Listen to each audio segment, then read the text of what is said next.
இருளில் நடமாட கொள்ள நோயை விடுங்க. இருள முதல்ல நீங்க நடமாடுவீங்களா? நைட்டு இருட்டில் எழுந்திருச்சு கிச்சனுக்கு போவீங்களா? தூங்கிட்டு இருக்கிற வீட்டுக்காரர் எழுப்புறீங்க, எப்பா கொஞ்சம் எழுந்திரிங்க, என்னம்மா கிச்சன் வரைக்கும் போயிட்டு வருவோம். உன் வீட்டில் இருக்கிற கிச்சனுக்கு உங்களுக்கே போறதுக்கு பயம். அவ்வளவு விசுவாசத்துல வளர்ந்துருக்கீங்க. கேட்டா அங்க கருப்பா ஒரு உருவம் நிக்குது. உங்களை பார்த்து பிசாசு பயப்படுமா? நீங்க பிசாசை பார்த்து பயப்படுமா? சொல்லுங்க.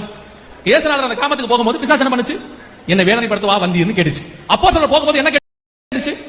இதோ உன்னதமான தேவனுடைய ஊழியக்காரங்க வராங்கன்னு சொல்லுச்சு. பிசாசு பயப்படணும் நம்மளை பார்த்து. நம்மால பயப்படுறான்.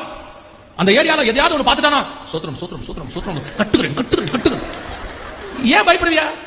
எதுக்கு பயப்படுவியா? அவன் தான் சொல்லணும், ஐயோ வரானே வரானே வரானே நம்மளை விரட்டிடுவானா. அவன் பயப்படணும் பிசாசு. ஆனா சொல்லும் போது எப்படி பாருது?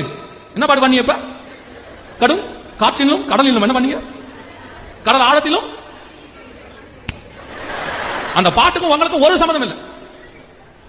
ஏதாவது ஒரு இடத்துல ஒரு எலுமிச்சப்பழம் பாதி இருந்துடக்கூடாது. அவ்வளவுதான். பாஸ்டர் வீட்டு வாசல்ல எலுமிச்சப்பழம் ஒண்ணு இருந்துச்சு, என்னவா இருக்கும்? விக்கிறவன் ஒண்ணு விட்டுட்டு கீழே போயிட்டான், அவன் போயிட்டான். அவ்வளவுதான். நீங்க எல்லாம் யார் தெரியுமில்ல? ரட்சிக்கப்படுறதுக்கு முன்னாடி பிசாசு ஒரு பயந்துகிட்டு சுத்தி தொடப்போம் செருப்புலாம் வச்சிருப்பாங்க. ஆமா தானே?